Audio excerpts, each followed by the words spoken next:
Hello friends, मैं doctor स्मृति आपका अपने यूट्यूब चैनल टेक्नो आर्ट में एडीजी में स्वागत करती हूँ।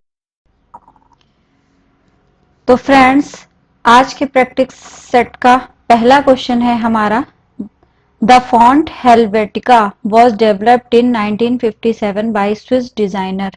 नाम पूछा गया है, फॉन्ट दिया है और उसका यहाँ पे नाम पूछा गया है कि इसको किसने डिजाइन किया था। Max Miedinger with Edward Hoffmann, Paul Rand with Saul Bass, Piyush Pandey, Prasoon Joshi, Piet Mondrian and Peter Max. तो इसका राइट आंसर है Max Miedinger with Edward Hoffmann. ठीक है, नेक्स्ट क्वेश्चन है हमारा, Times Roman is a widely used typeface which falls in the category. Typeface पूछा है, ये भी फॉन्ट से रिलेटेड है, तो इसमें राइट आंसर है serif. Times Roman serif type होता है। थर्ड नंबर का क्वेश्चन है हमारा, क्रोनोलॉजिकल सीक्वेंस पूछा है यहाँ पे। नाम दिया हुआ है यहाँ पे एडवर्टीजमेंट पर्सनालिटी से related, Leo Burnett, Rosser Reeves, David Ogilvy and William Bernbach. तो लियो बर्ट का 1891, फिर रोजर रीव्स 1910, फिर डेविड ओगिलवी एंड विलियम बर्नबैक, इन लोग का सेम है। तो ये इसका फर्स्ट वाला हो गया राइट आंसर। फोर्थ नंबर का क्वेश्चन है हमारा, कथन है ये, it becomes necessary for the companies to simplify their logos with the advent to internet and fax machines. कंपनियों के लिए आवश्यक हो जाता है कि वो अपनी लोगों को सरल बनाएं जिससे कि वह फैक्स और मशीन और इंटरनेट में आसानी से पहचाना जा सके। रीजन है because memorability and recognization is accountable to the simplicity of the logo. क्योंकि जो सिंपल इसलिए बनाए, मतलब लोगों को इसलिए सिंपल की तरह बनाना चाहिए कि लोगों को एक बार में ही देखते ही मतलब एकदम से वो चीज क्लिक कर जानी चाहिए, और यादगार और मान्यता लोगों की सरलता के लिए जवाबदेह है। वही बात हो गई। तो इसमें दोनों ही चीजें सही हैं, क्योंकि कंपनियों के लिए आवश्यक हो जाता है कि वो अपने लोगों को सरल बनाए, ये लिखा हुआ सिंप्लीफाई। और दूसरी बात यह है, इसलिए सरल बनाना चाहिए क्योंकि यह यादगार होगा और लोगों को सरलता से मतलब पहचाना जा सकेगा। तो इसके राइट आंसर है बोथ। फॉलोइंग का मैचिंग करनी है। ये देखिए, पर्सनालिटी दे दी और उससे रिलेटेड जो फेमस ब्रांड है, प्रोडक्ट है, उससे पूछा गया है। एलिक पदमसी, पीयूष पांडे, आर बाल्की और प्रसून जोशी। मैंने फ्रेंड्स आपको ये बताया हुआ भी है एक ब्रांड वाला फेमस पर्सनालिटी पे, मैंने उसमें आप लोग को क्लियर किया था। एलिक पदमसी हो गया लता जी सर्फ से, पीयूष पांडे के लिए हो गया ठंडा मतलब कोका कोला, और आर बाल्की पा मूवी का निर्देशन किया था इन्होंने। और प्रसून जोशी हो गए हमारे, प्रसून जोशी हो गए हमारे ठंडा मतलब कोका कोला, पीयूष पांडे हो गए हमारे वोडाफोन से। ठीक है, एलिक पदमसी हो गए लता जी, पीयूष पांडे हो गए हमारे वोडाफोन, आर बाल्की पा का डायरेक्टर है, इन्होंने पा मूवी डायरेक्ट की थी। और फिर लास्ट वाला बचा प्रसून जोशी, जो कि ठंडा मतलब कोका कोला। तो इसका फर्स्ट वाला है राइट आंसर। नेक्स्ट है, ये भी मैचिंग है, फेमस हेडलाइन के साथ पूछा गया है, फिलोसफर और उनके famous headline, at 60 miles an hour the loudest noise in the Rolls Royce comes from the electric clock. Rosser Reeves इसके आगे दिया है, think small campaign for Vodafone Beetle, there is an inherent drama in every product, buy this product and you will get this specific benefit, William Bernbach. तो जो first वाला है 60 miles an hour, ये हो गया डेविड ओगिलवी से। और second वाला है think small campaign for Vodafone Beetle, ये हो गया विलियम बर्नबैक से। थर्ड वाला है there is an inherent drama in every product, Leo Burnett. और buy this product and you will get this specific benefit, Rosser Reeves. तो second वाला इसका राइट आंसर है। 7th नंबर का क्वेश्चन है कि which one is the fully animated movie film. इसमें पूछा गया है कि जो फुली एनिमेटेड मूवी कौन सी है। Slumdog Millionaire, Toy Story, ten year and battleship Potemkin. तो इसका राइट आंसर है Toy Story. Toy and story fully animated movie है। 8th नंबर का क्वेश्चन है हमारा, montage is basically a cinematic improvisation by the director. तो right answer है इसका सी वाला, आइसेंस्टीन। ठीक है। 9th नंबर का क्वेश्चन है हमारा, which organization in United States confers hall of fame awards to the best graphic designers over the world. तो राइट आंसर है इसका Art Directors club.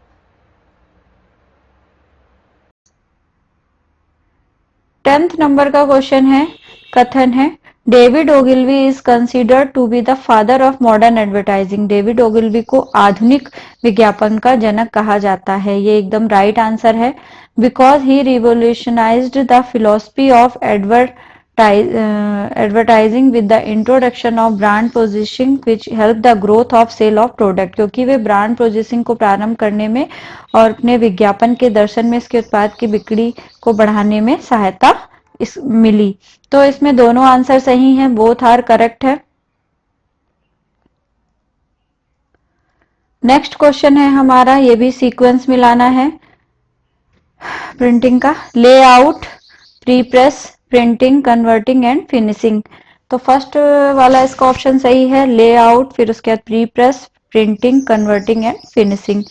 12th number का क्वेश्चन है हमारा, टाइमलाइन पूछा है इवोल्यूशन ऑफ फोटोग्राफी कैमरा का।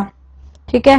Digital camera तो देख के ही लग रहा है डिजिटल कैमरा तो बहुत बाद में आया था। Analogue camera, process camera, daguerreotype camera. तो इसका राइट आंसर है डी वाला, daguerreotype camera, process camera, analogue camera और डिजिटल कैमरा। डिजिटल कैमरा तो सबसे लास्ट में ही आया है, पर इसमें दो में कंफ्यूजन है। देखिए डिजिटल कैमरा इसमें भी दे दिया है और इसमें भी दे दिया है, बट इसका राइट आंसर है ये डी वाला। Which computer hardware is having the charged couple device? Charged couple device पूछ रहा है, मतलब किसमें मेन कंपोनेंट होता है। तो इसका राइट आंसर है स्कैनर। स्कैनर में चार्ज कपल डिवाइस होता है, सीसीडी। फिर है पॉइंट ऑफ परचेज, पीओपी जिसको बोलते हैं शॉर्ट फॉर्म में, is an effective media termed as the silent salesman. Point of purchase प्रभावी मीडिया जिसे मौन विक्रेता प्रतिनिधि कहा जाता है। इसका रीजन दे रहा है, because it has persuasive impact on the buyers at the point of buying a product in a superstore in various forms, free standing, hanging, table top item. क्योंकि यह सुपर स्टोर में विभिन्न रूपों में उत्पाद की खरीद बिंदु पर क्रेता ऊपर विश्वास उत्पादक प्रभाव डालता है। Free standing, tagging, table top उत्पाद आदि। ये क्या होता है, मतलब जो पॉइंट ऑफ परचेज होता है कि जहां पे आप मतलब सामान खरीदते हैं एग्जैक्टली उसी जगह प्रचार के लिए जो विज्ञापन किया जाता है उस को बोलते हैं point of purchase.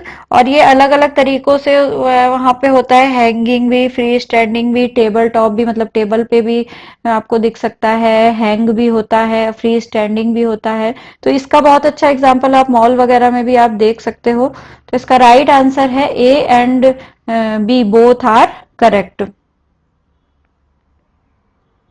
15th number का क्वेश्चन है हमारा, word over celebrities have had their influences on consumer from cars to computer and everything in between।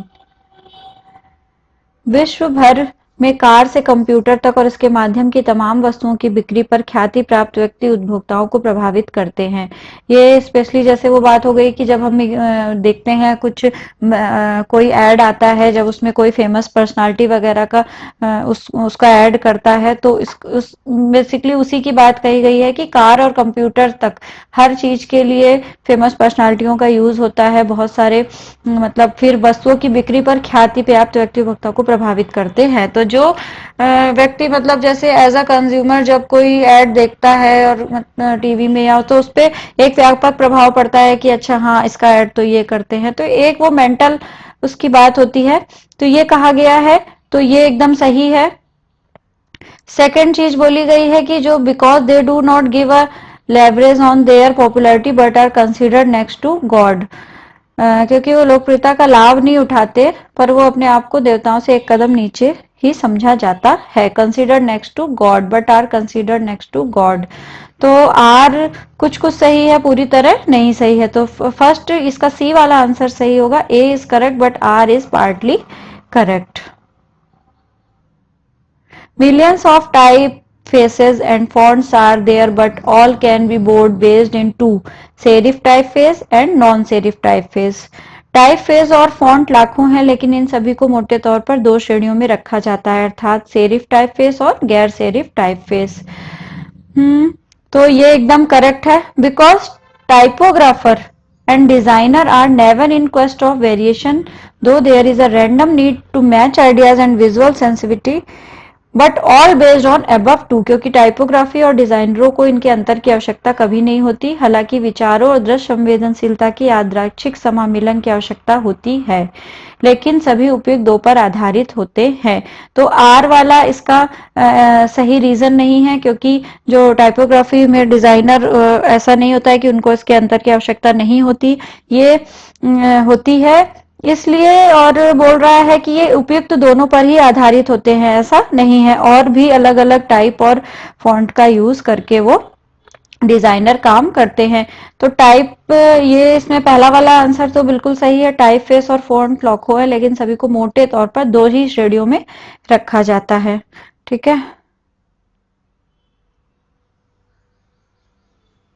अब इसमें क्योंकि ये बोल रहा है ना, क्योंकि टाइपोग्राफी और डिजाइनरों को इनके अंतर की आवश्यकता कभी नहीं होती, अंतर की आवश्यकता होती है क्योंकि सेरिफ और नॉन सेरिफ दोनों अलग अलग टाइप फेस हैं।